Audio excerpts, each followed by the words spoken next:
safety steps.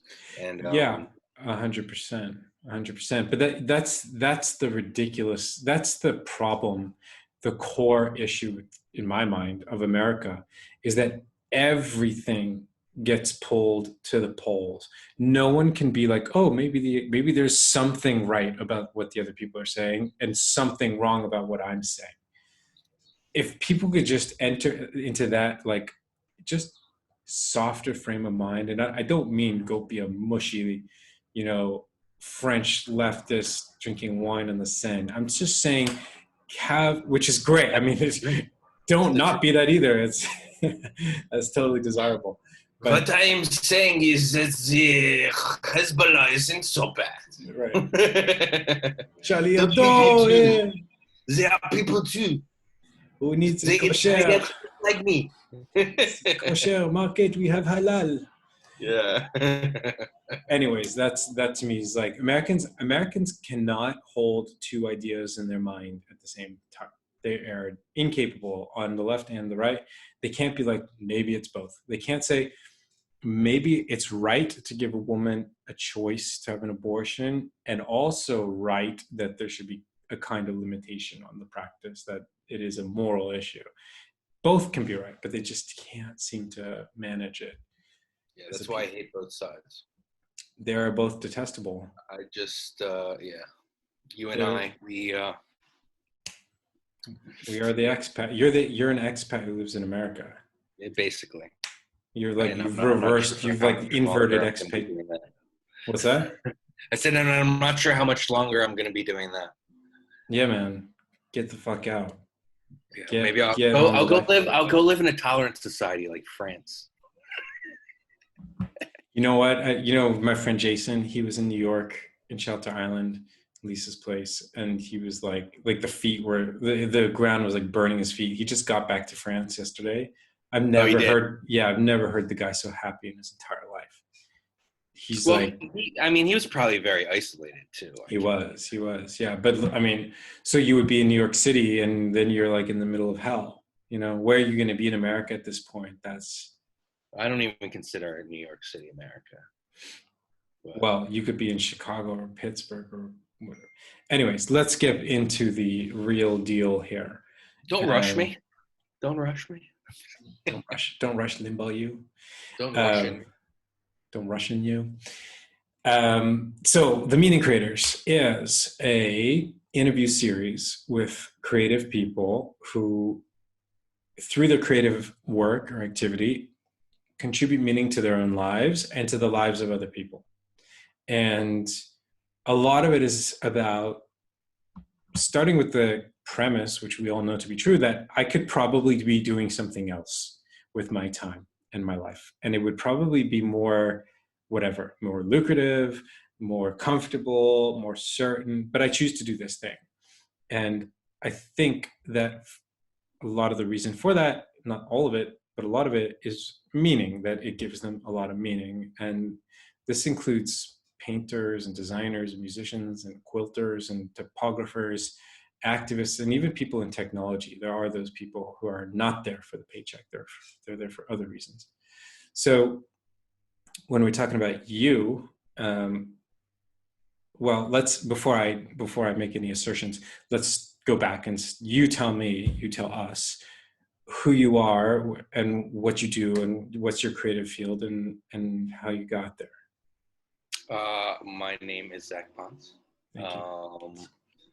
I'm in Brooklyn, New York, and I'm a photographer and also a writer, though my focus right now is on photography. I got here in a sort of roundabout way.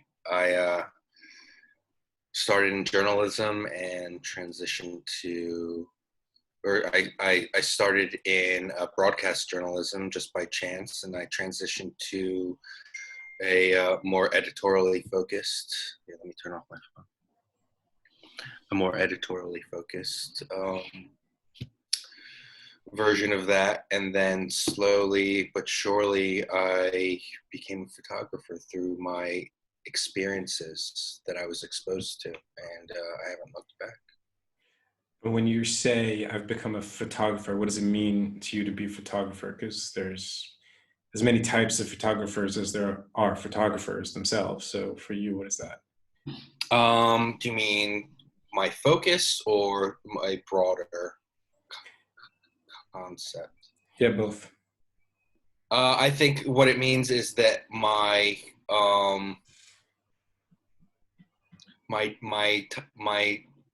days, months, years are filled with photography. That's what I do to Mm-hmm. pass the time, and I'm also fortunate enough to make something of a living at it Mm-hmm. at the moment. And so it's what gives me meaning. And what It's how I massage that creative urge. about the focus aspect of it? How do you focus Uh, on work and your subject matter and your the type of photography? The yeah, I focused on. I've sort of drilled in on architecture, interiors, design, that sort of world, and I think that there's probably some deeper psychological reasons for that, just based on the way I've always been um, influenced by my surroundings, how they've made mm-hmm. me feel, and so in a way, I'm uh, exercising a very sort of visceral form of photography. It's just responding to my surroundings, but it also goes deeper than that. I'm also exploring my own sort of psychological reasoning. So What is that? What is the reasoning behind the kind I don't know. I'm still in exploration mode. I think it has to do with the subconscious and a certain type of escapism, being able to enter a space and escape and of? fantasize, Mm-hmm. put yourself somewhere that you want to be as opposed to where you are. Mm-hmm. Yeah, I get you. That's interesting. I think when I think about that, I think about a lot of spaces that, for me, are part of either Europe or America, but not Israel. Like they're not interior. I mean, there are some here, but I don't come across them or really have access to them. But when you see these like these home interiors in like Architectural Digest or something, and I personally have this kind of like feeling of relief. You're like, that's that openness, whatever it is, that simplicity of that space, the purity of it. But then I think to myself, like what you're saying, the escapist element to that, because when I think about life and I look at my surroundings and where I live and where the rest of us live, you're kind of like, that's not this, So how do you bridge the gulf between the reality that we all exist in and those spaces which are to an extent imagined, even when they're real? Mm-hmm. Yeah, and I think it goes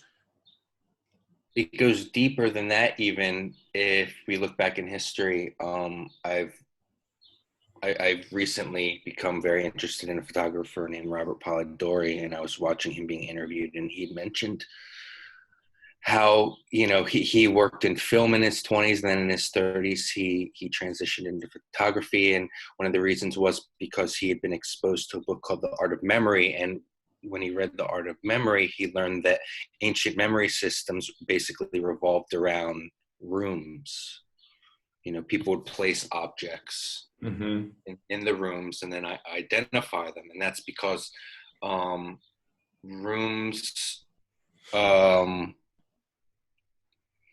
were memorable. Basically, I mean, Right. they were spaces that were impactful, Right. and we our lives are contained within rooms, basically. But that I read how someone there's one of those professional memory people, memory whatever they are, and he talked about how to memorize a deck of cards, and that's what he says. He said choose 10 rooms in your house, and Exactly. that's how you are going to actually, or 5 rooms or whatever it is, and it makes me think about the rooms that the rooms that have meant so much to me in my life, grandparents, the rooms of a grandparent's home or parents or anything else, or the rooms I've existed in. But so Exactly. to you, when you are, what's the escapist element for you in that? Um, it's something almost inchoate. Like I can't really put my finger on it, but I think it's um, when I am inhabiting a space, I'm nowhere else. The outside world sort of fritters away, and I can Mm-hmm. place myself in a more peaceful environment if I focus on it. Like I might be in a room where I find the ceilings to be you know old and beautiful, and that relaxes me. It takes me to a time where, and again, a lot of it is sort of delusion and escapism, where I'm telling myself that these places are better than where I currently am, or Mm-hmm. there was better time in history or whatever. But there might be architectural elements from a different era and take me to that era. There might be some sort of signifier within that space that reminds me of a place I've been, and that's really what I'm looking for, and what influences me. I saw, I think it's your photos, if I'm not mistaken, on Purple magazine of COVID, New York during COVID. Yeah, And there were a few, but there was one of, I forget the name of the station, the Ground Zero subway station that they built, yeah. It's Fulton like, Street. yeah, the Fulton Street. They call it the Oculus, the building. Right. So that which is in your photos, there's literally two people in a station that probably has thousands of people, hundreds at any given moment in a normal Yeah, period, and it's completely empty besides those two people. And I'm sure it was designed with certain touch points in mind, such as a cathedral, which is what it looks like. It looks like a skeletal cathedral, a cathedral that's almost made from like a gigantic whale skeleton, something like that. But it was because there were no people in it that the photo is not only interesting, but it gives the whole space a certain kind of feeling. And when I looked at the other photos in the series that you did of New York and COVID, I had the same feeling, even though a lot of those other photos were outdoors. But the yeah. fact that you had no people on these streets almost gave it a sense that there was a ceiling and walls to this space. It's like the street became an indoor space in a weird way. It's like it flipped.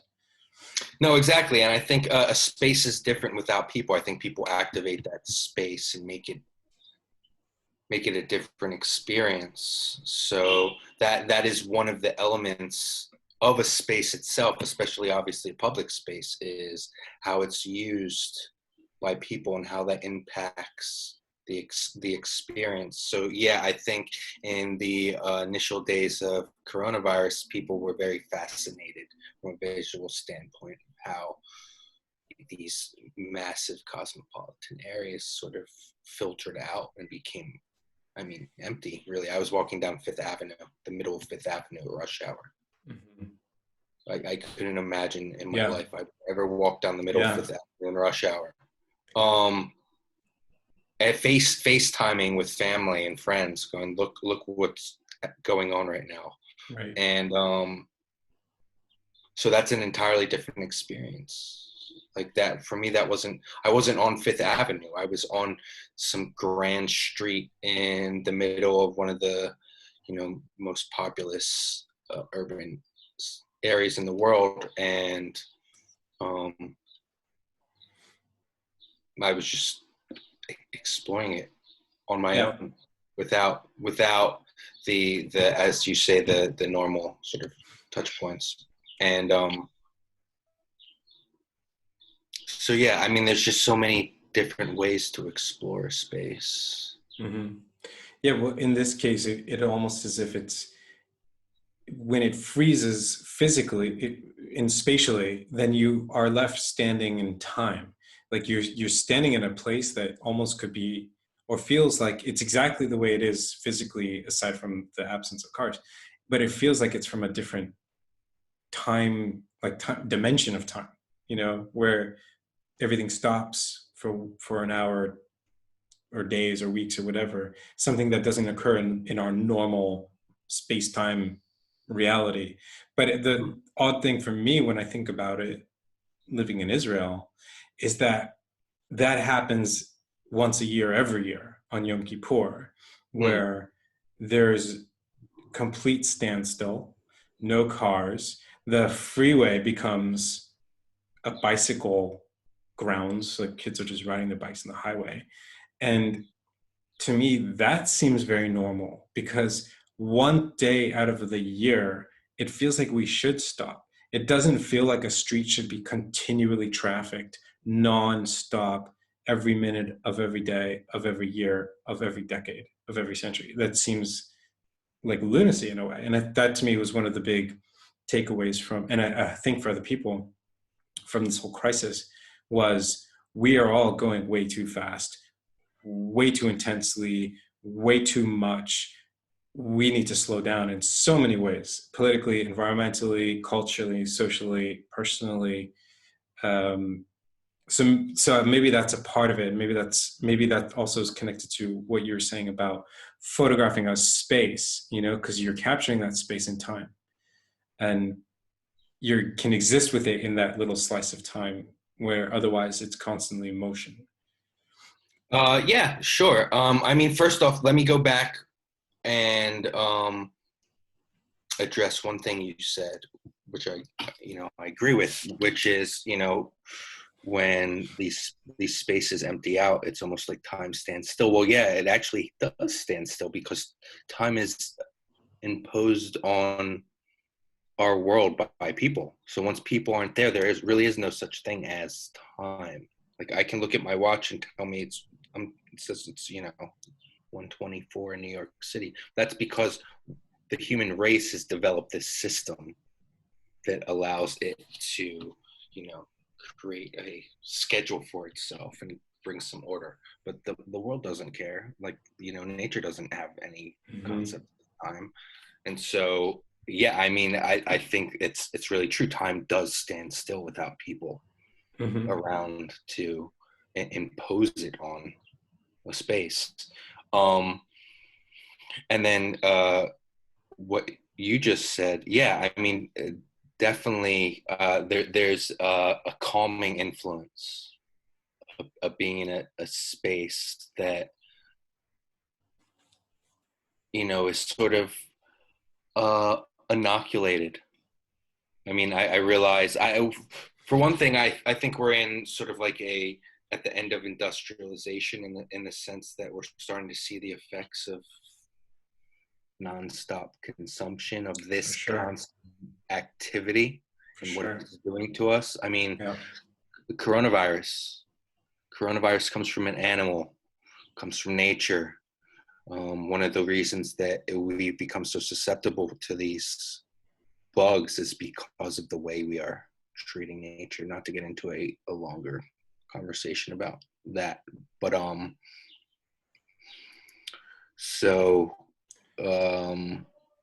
we've become abusive. I don't even know that we're abusive. I think it goes beyond that. I think we've just become we become this out of control, like cancer. I don't think cancer doesn't know what it's doing. It's just spreads and spreads until we've become a virus. Oh yeah, we become exactly. We become a virus. Which is what the agent says to not to Neo, I think to Morpheus in the Matrix, where he's trying to explain why they're trying to wipe out humanity. He's like, you're a virus. I mean, not that the machines did a better job with the planet, but that's kind of the feeling. But it's, on the other hand, we have to think, okay, so what's then what's the way forward for us? How do we find redemption? And I definitely think that there is a rising awareness that we, like you said, we're in a corrective phase, hopefully, after the horrors of the Industrial Revolution. I mean, it did amazing things. It brought miracles to humanity, but it also came with a heavy price tag because Heavy price. we're greedy. We have hungry mouths. Yeah, I think the silver lining would be that, you know, we've seen this in the last few months, the planet has a resounding ability to heal itself quickly. Yeah. And whether or not we allow that process to continue or we go back to our old ways remains to be seen. I approach it pessimistically from what I've seen. I mean, the reality is that people don't like giving up the how can I put this? They don't giving up the sort of, you know, the pleasures and joys of life. Yeah. They don't like the ego. They don't like sacrifice. It's all about the pursuit of the self and the self's desires, and they can't. Most people have no awareness of it, absolutely none whatsoever, sadly. But when I think about, in two ways, when I think about Judaism, and you look at the story of the Jewish people, and that's the pattern. They are given a lot of gifts, they misuse them, abuse them, treat everything like crap. They get a slap across the head from God, and for 2 seconds they're behaved better, and then back into the same habits, back into the same patterns, back into the same abuse.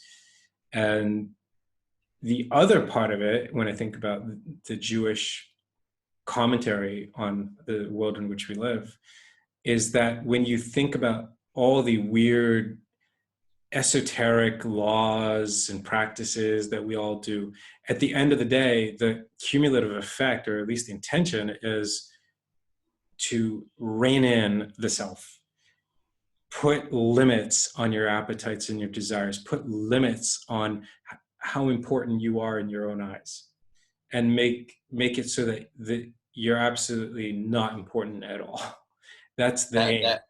That would be nice, but then you would be taking meaning away from a large portion of humanity. I think I don't think the human brain is meant to be told that it's worthless. No, not that it's worthless. Not that it's worthless. The opposite. That your potential as a human being goes so far beyond your ability to get the latest Kanye limited edition sneakers, that you have the ability. It's satisfying. It's so satisfying. As someone who came from that culture and lives in it and loves it, it's so satisfying. But then I limit my own self, because Judaism says to you, you could change somebody's life today. You could go out today, right this minute, find someone suffering and alleviate their suffering. Instead of finding those shoes, you can perform a miracle. That's how much worth you have. Whereas the worthless attitude of life is that I'm just a machine for consumption. And I'm not even really a consumer. I'm just a cog in the gigantic machine I don't even know exists. Sure, and that is unfortunately a symptom of our culture but also our politics. We see it right now in the United States. So, like, get back to work, and it's more political than anything. I mean, for sure, the governments realize that if the economy's not good, then their political prospects aren't good, and it's a two-way street, because the reason for that is because of the societies that we live in, where our expectation is that above all else, we will live in comfort and we will have enough money in our pockets to consume and to have the at least the bare necessities. So, I mean, we need basically a systemic change. And I don't know that we're capable of that. It really remains to be seen. I'm skeptical. I'm skeptical that, based on what I read and what I see, the type of change that we need to make, and quickly. I don't know that it's on a scale that we can address. So What do how, you, when you think about yourself as a photographer, an artist or creator, whatever you define it as, in this environment, or I was thinking about this today as myself as a writer, and I'm looking at these horrific images and videos of Americans beating each other literally senseless on the streets, Mhm. police beating people senseless, people trying to beat the police. Everyone is just, it's a country that's run amok. And I'm thinking to myself, what does it mean to write these stories in this environment? What are my stories going to do for anyone? How can anyone pay attention to a story when this is going on? I don't know what the answer to. I think I might have an answer. I don't fully know. But for you, what does it mean to be a photographer in this moment? Well, I think first off, it's natural to question the meaning of what you're doing in a time like this. I think you have to um, show some. You have to endure through that. You have to experience it and recognize that um, uncertainty, that questioning is there. But then you have to get past it and Mm-hmm. continue Right. creating, because Right. you have to realize that the world, I mean, not to sound too pretentious, but the world needs people who are creating things, and also Sure. people with our mindsets need to continue to create. So yeah, I've had moments where I'm like, what the hell difference does it make if I shoot the exterior of a beautiful architectural home? Mm-hmm. But then I go, you know what, every time there is every time I experience a hurdle, or there's some sort of conflict in my world, I can't start questioning Yeah. what I'm doing with my life. Yeah. So I think you just have to dig deep and find that part of you that realizes that the most important thing in all of this is survival. And for me to survive, I have to be doing photography. Not to sound too overwrought about it, but Well, it's a kind of what you're saying about digging deep and finding that thing. It's about faith. It's about finding some form of faith. It's not necessarily spiritual or metaphysical faith, but it's finding faith in the value and the worth of the thing that you're doing. And not to say everything is vain and everything is futile and what fuck it all, but to say no, this I don't know what the value is. I can't pinpoint it. I definitely can't give you a number, quantify it, but I can assert somewhere even in my gut that there is a reason that I'm doing this, that it's got value, that it'll contribute to something. And I think that's, when I was talking about the premise of the interview series of creativity contributes meaning, gives people meaning, not only when they're doing it, but when they're perceiving a creative act. They're seeing something that shows the human potential, and the human potential of a beautiful exterior, a building. It's breathtaking.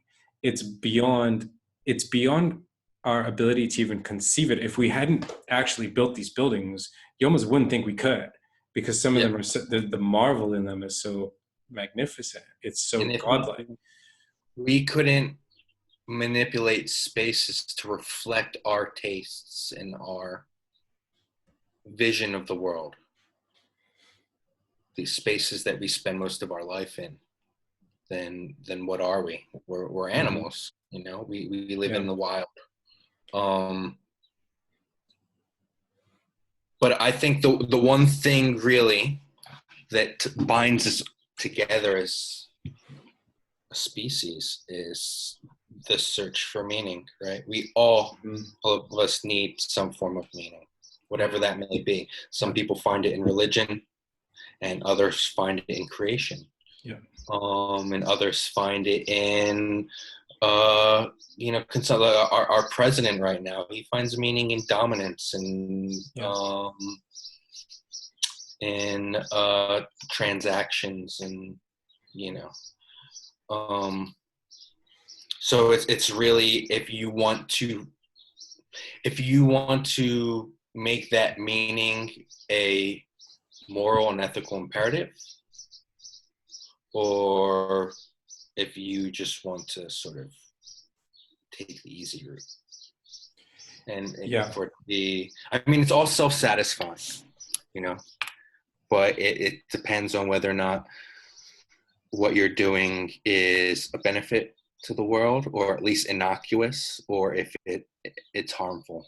I think that's the first. I don't know that it's all self-satisfying, but maybe most of it is. But I think when you think about I mean, maybe you're satisfying some kind of need.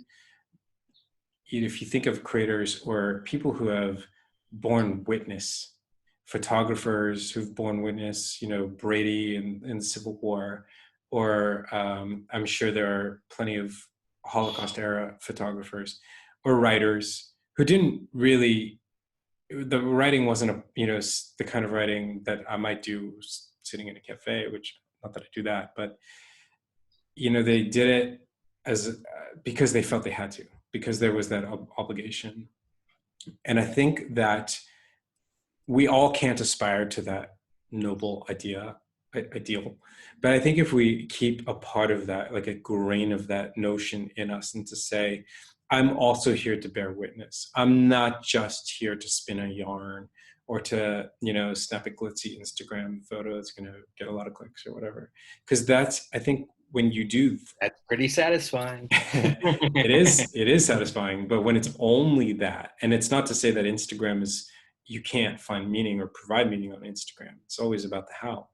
But if without that little grain of saying, I'm here to bear witness, I'm here to show something that is worthy of other people's belief, then I think it just becomes what we see in a lot of, particularly America today, but all over the world, which is cheap consumerist shit. Yeah. And I think there's nothing more depressing. I think a lot of it is, are you willing to engage with what's in front of you, with the world, or not? And that's one of the things that's always attracted me to Judaism, is this idea that, you know what, that the next world can wait. We live in this world, and that's our responsibility, is to where we are right now. Yeah. And there's no shirking the responsibilities of this life for the next. Yeah. And goes farther than that to say but just, I think that's the most profound tenet of Judaism. Yeah, for sure. Is that it's not offering you any shortcuts. And in fact, in many ways, Judaism makes things tougher. Yeah, it's a long cut. Yeah, that's for sure. It's a cosmic long cut, and Judaism goes so far as to say that if you negate somebody's life, if you deny their life, if you don't save a life when you could have, it's as if you're destroying the whole world. Mm-hmm. That's how far that it takes it, and the primacy and the value of life right here and right now, so like what you're saying. And so it always fascinates me when people talk about Catholic guilt. I'm like, Catholics are guilty. If we make one slip up, it's like we've destroyed the whole world. Right. It even says it. They just go to hell. Okay, so one guy goes to hell, no biggie. It's like you're killing 7 billion people. Exactly. So it's a lot of responsibility. So when there's, what is the global population of Judaism now? 18 million or something? I think it's less, but I'm not 100% sure. It's in that ballpark. Yeah, something like that. Yeah. So I mean, how many Jews can there be on the planet when they have so much responsibility? You only need 13. Yeah, you only need 13, 14. You need the righteous. So what do you see for yourself going forward? What do you is there a goal? Is there something, a path that you want to be on specifically? And how do you, even Corona aside, how do you think about photography in a world of video, in a world of phone photography, if you want to call it photography, selfies? What is the path for you? Gotcha. It's a long answer. I think the path forward is, well, I mean, obviously it's uncertain, more so now than it was before. But for me, I think it's just continuing to mature with along with it, and this answer is going to need to be edited because I gotta formulate it before. I mean, for me, I've spent a lot of time during coronavirus thinking about these questions. What is the purpose of photography as an art form today when, billions of photographs are being taken every day and uploaded and shared? And I think the answer in that is, and it might not be an answer that's ever fully arrived at, is creating an image worth looking at for more than 30 seconds. And whether or not that's a question of scale or subject matter, it's something I'm exploring. I'd like to start photographing or printing in large formats and photographing things that are maybe so banal and uninteresting that they become banal and uninteresting. I think for me, the most powerful thing about photography is that it makes you look in different ways, and it expands the world, right? Like, I can walk down the street and everything's just sort of like this homogeneous block of buildings, or I can stop and I can look at that door or those steps or that railing, and it becomes tiny little bits that make up the whole, and thus it expands the world. You realize there's just gigantic puzzle. And that enables me to breathe a little bit more, I think. It allows me to experience the world a little bit more. And I think that's the power of photography, is that it stops a world that's constantly in motion. As opposed to video, which just tries to keep up with that world that's constantly in motion. As opposed to painting, which can't literally show the world as it is. It's an interpretation. So I think that is what motivates me to continue picking up a camera and shooting and making images. And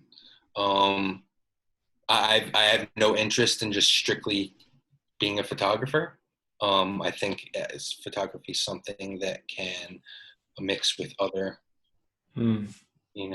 disciplines. Such as what? Writing, for one. I think you can present I don't think photographs just have to be put up onto a gallery wall. Right. I think they can be experienced in different ways. But I think figuring out what photography is beyond just like a language of communication, like the written word, is something that motivates me to continue with it. And I think the uncertainty, the questions I have about it, that's part of my practice, is sort of trying to figure out where photography sits in society, and what purpose it plays. And I think that the sort of initial answer for me is it makes us look more intensely at things that we otherwise might not notice. And for me personally, like I said, it makes the world feel a little less small. it sort of pushes back on a world that constantly seems like it's falling in on me. So yeah, I'm trying to go forward with an open mind without any expectation or goals per se, but just to keep working harder than the next person, and hopefully that will bear fruit, as they say. Nice. I like that. I like the idea that the point is to explore what the point is. Yeah, absolutely. I think if I was smarter, if I was more profit driven, I'd worry about the superficial. I'd be posting pictures on my Instagram account of models, but like how many pictures of people posing in outfits who aren't smiling and are,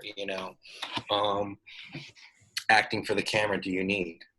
I don't find that part of photography interesting whatsoever. Would I get more likes on Instagram and probably get more profitable jobs? Absolutely, but that's not my concern. Well, it's also very thin in terms of, it's a gold rush. There's a social media gold rush, and gold rushes, the gold always dries up quick. Yeah, and people are I'm just waiting for that to happen too.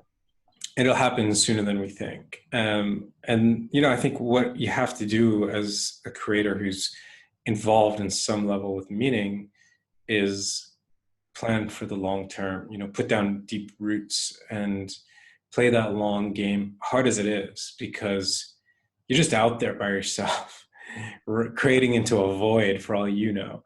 And there's no, exact opposite to the Instagram effect where you get the gratification in real time. That other way, if you take it to a bit more of an extreme, there is no response. There's no feedback mechanism that's built in. You got to find it, seek it out, and define it for yourself, what it means to have good feedback, or to feel like that was the thing, even in the creating of it, not in the response to it. So that's a hard thing. It takes a lot of discipline and maturity, as you said. And maturity is not something, it's not a place you arrive at. It's a constant process of becoming, and also in a way of staying childlike as you deal with more and more shit in life, and you become tempted to become the Instagram thing because it's cynical. It's a cynical play to say, I'm going to cash in. Resisting that requires having something to hold on to inside yourself. And I think that's a lot of what we were saying throughout this whole conversation, is that, and I think that is the exception, not the rule. Not for sure, of course. On the shoulder, but I could easily, curate an Instagram profile that, has all of the different parts that would make it popular and successful. But I just don't have any interest in creating a brand. And that's certainly how a lot of my peers approach it. I mean, that people created photography careers and other careers, obviously, out of their Instagram profiles, and have become something of like minor celebrities because of it. But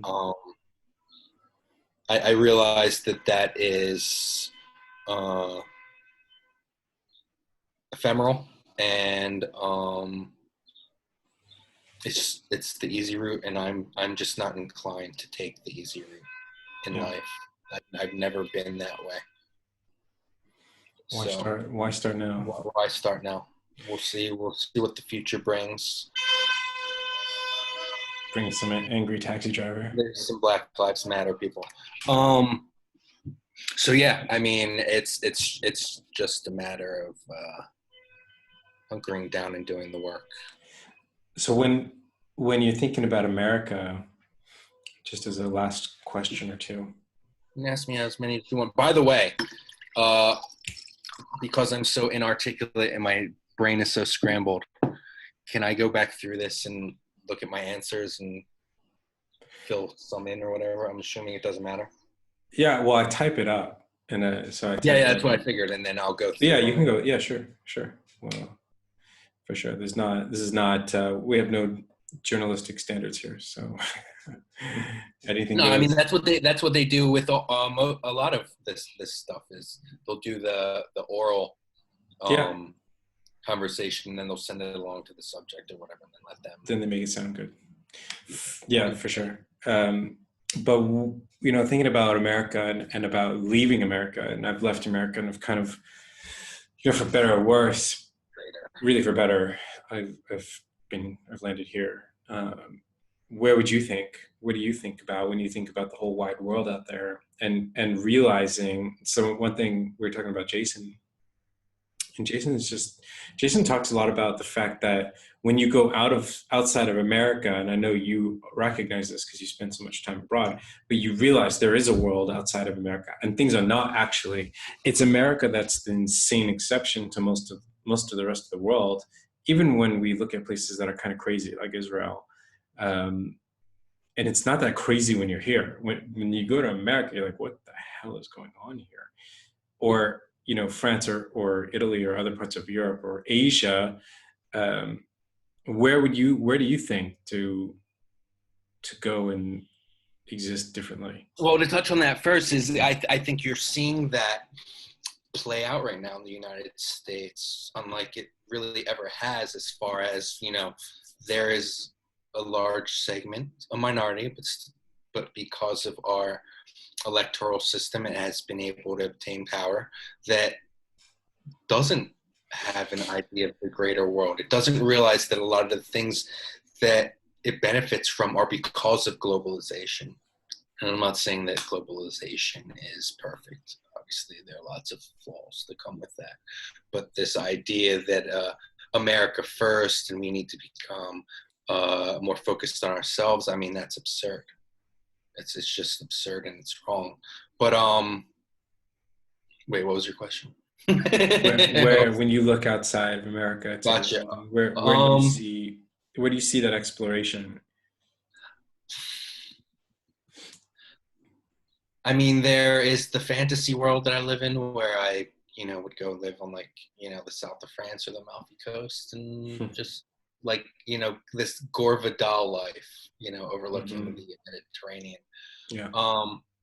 But I don't know. I'm in New York because I want to create something for myself here. Right. And then I'll work my way out into the world. Yeah. So in the near future, unless, things really escalate here and they become worst case scenario, I don't imagine that I'll be going anywhere. But if, I mean, for example, I just redid my website, and I'm like, Zach Pontz is a photographer. I have one of those stupid third person about me pages now, and it's like just a sentence, but I said Zach Pontz photographer. He lives between New York, Philadelphia, and Paris.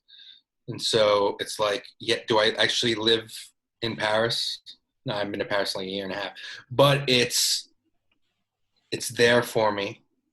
I'm capable of getting there pretty easily. And once I'm there, there's no commitment. It's not like I'm committing lots of time and money to having to be there. I can just hop over and stay with John. But isn't I mean, this is almost separate from our conversation, but I feel like there is an element of commitment which isn't a restriction, but a enablement, if that's a word. You know what I mean? Where you go and you commit and you pin down that money and that time, and then you really open the place up in a way that you can't when you're just coming and going. Yeah, no, exactly. And that's why I've come to New York, sort of to do it here. Right. Because this is where editors and other photographers and whatnot are. Which makes a lot of sense. It brings a different cachet with it. If you're a New York photographer that's been able to get your work into X, Y, and Z, it's different than if you're a photographer who might be more financially successful, but who lives in, Oklahoma Right. and shoots, corporate Right. architecture towers or whatever. Yeah. So it's a shifting landscape. Yeah. So I don't know it's going to look like in a month, especially, and that was before coronavirus. Right. But yeah, I want to, obviously photography is a great tool for exploration, and I definitely want to use it for that. I want to be able to travel around, and I've now gotten to the point where I need an idea in order to really want to photograph something. I'm not one of these people who can just go out onto the street and start photographing stuff, because it's interesting and it'll look good on my Instagram feed. Mm-hmm. I wouldn't say grew out of that, but evolved beyond it. Not to say there's anything wrong with it, but yeah, I mean, exploration for me is mental, but also physical. And for me, I use photography for both the mental and physical exploration that I see. So yeah, I mean, I don't know. If you told me 5 or 10 years ago that I'd be a photographer living in Brooklyn right now, I would have been like, what are you talking about? So I don't know what's going to happen in 5 years. Right.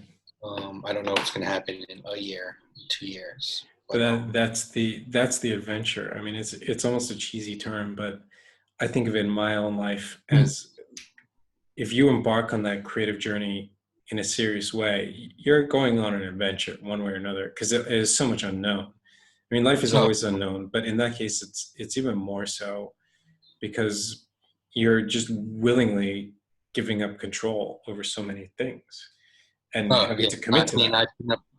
I've given up control. If a psychiatrist was to analyze me, they'd probably be like, "You're out of your mind. You're doing it totally wrong based on what your needs are." And I remember I read something Joan Didion wrote, where she was like, she had like a mental breakdown, and her doctor was like, "You need to live a sedentary life without a lot of conflict in it," which of course she did not end up leading. But in order for her to quote unquote flourish, or live a comfortable life, she needed to sort of cut off the exterior world. Mm-hmm. And I think that a lot of people that need to do that would counterintuitively actually suffer even more from doing Of it. course, because they sink into that. There's no point of growth. There's no friction to pull against.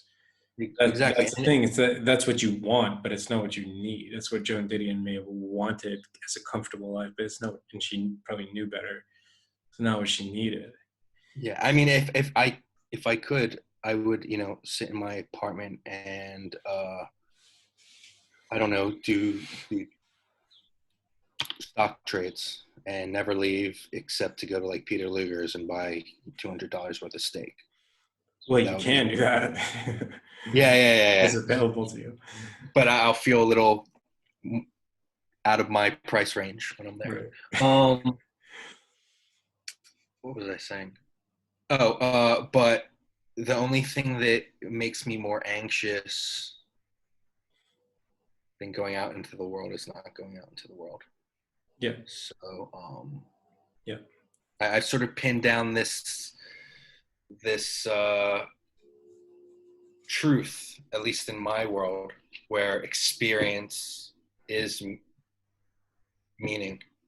Mm-hmm. We give life meaning, and for me, we give it meaning through experience, and you have to get experience out in the world by meeting new people and exploring. Like, I'm not naturally an outgoing or social person, but I'm seen by people in my social circle as being that type of person, which I Mm-hmm. always find amusing.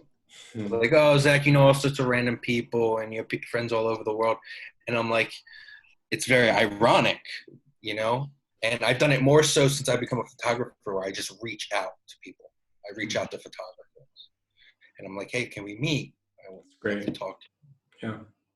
And that's just not naturally who I am. Yeah. It's something that I forced myself to become because it enriches me, because it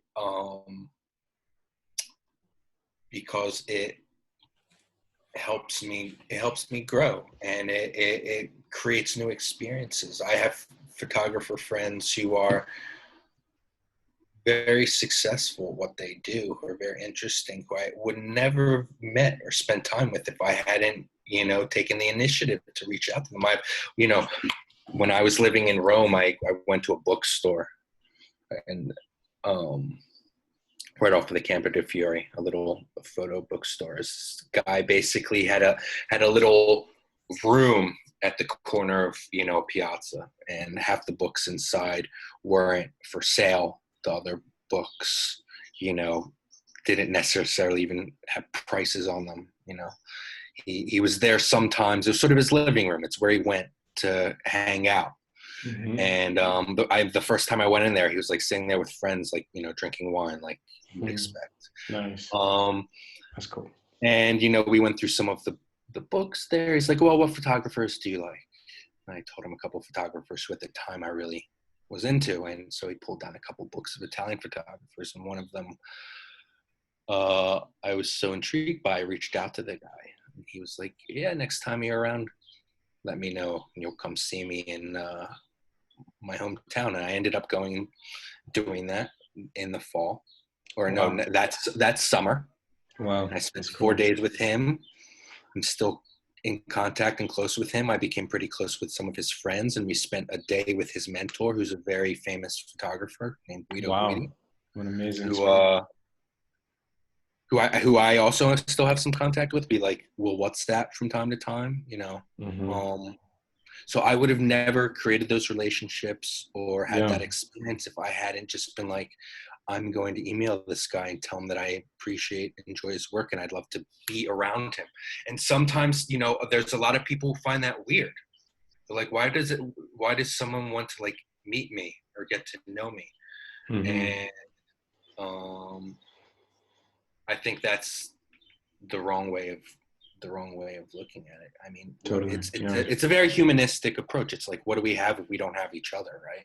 Yeah. So I just want to be around. I want to know what drives people, what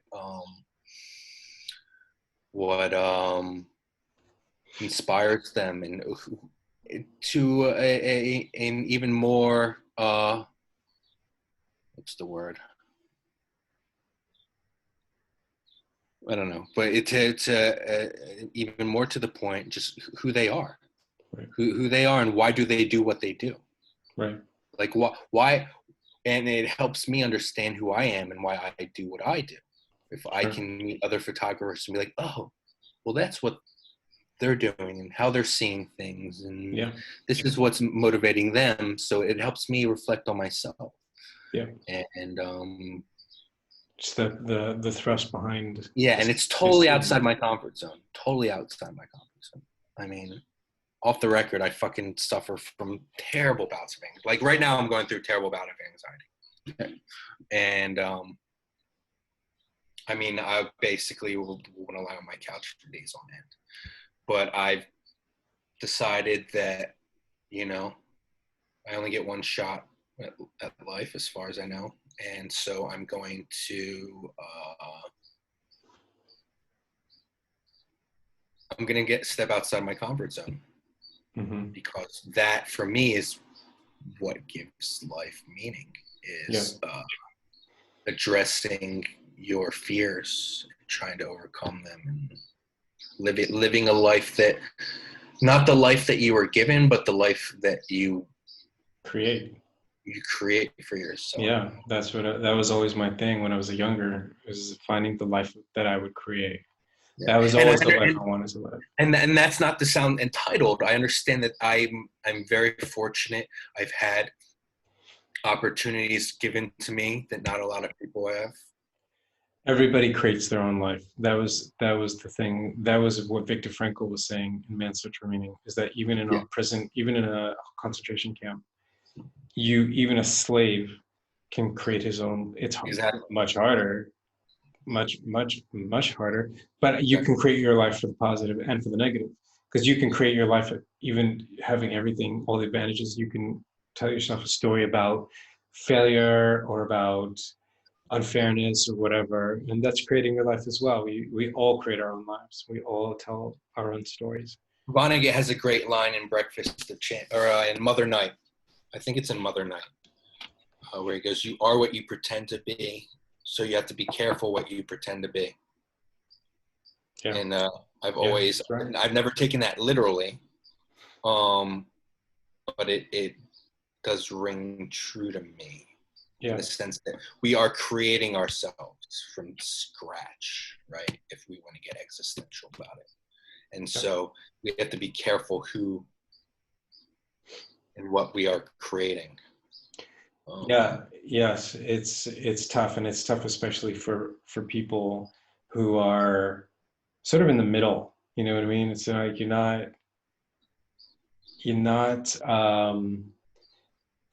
diving into a consumer culture, or just devoting your life to making money on the one hand, or on the other hand you're not totally in a ascetic or spiritual mode and just completely wrapped in that.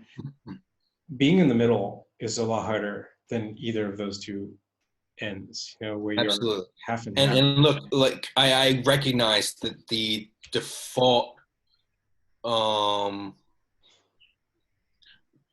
the default mentality of the human race is to find comfort and certainty. I totally understand that. I have Yeah.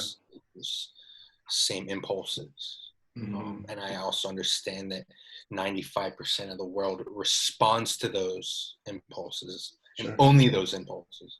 Yeah. Um, and I'm not saying you or I are brave for rebelling against them per se. I think there's a bravery that goes along with it, for sure. A bit of You insanity have to too. find that bit of courage with anything, with anything that takes a little bit of going against the grain. You've got to find that bit of courage to keep going. Not to start. To start is pretty easy, but to continue through it, through that roughness of it. But again, that's the dream of being an explorer. That's the dream of all these great explorers of the 18th and 19th centuries of the Americas, exploring new rivers and tributaries. And when they use the word explore them, they're using it as a verb to mean to discover them, to map them, to find territory that was unmapped, and to create maps of them. That's how you explore the territory. And that's the same thing. You're creating a map of something that's uncharted. Exactly, and all those to continue the metaphor, it's all those explorations were exhausting and terrifying, Of course. And and ruinous. yeah, and but we don't think of them in that way. No, we think of the glory. Yeah, exactly, and We tell so the I think wonderful story. There's a exactly. great book about Teddy Roosevelt's exploring of, I think it was a tributary of the Orinoco River in the Amazon rainforest. And it's crazy. This is after he was president. He's I 51 actually, years old. so I just finished reading my friend Mike's book, Yeah. and he has a section in there about Teddy Roosevelt, Oh, because Teddy cool. Roosevelt went to North Dakota Yeah. before he became president, and it sort Yeah. of formed him. He worked on a cattle ranch and all this stuff. Yeah. Yeah. He totally stepped outside his comfort zone. He was a rich New York Yes. kid, Yeah. That and was that was his life, to push yeah, himself beyond his boundaries exactly, always.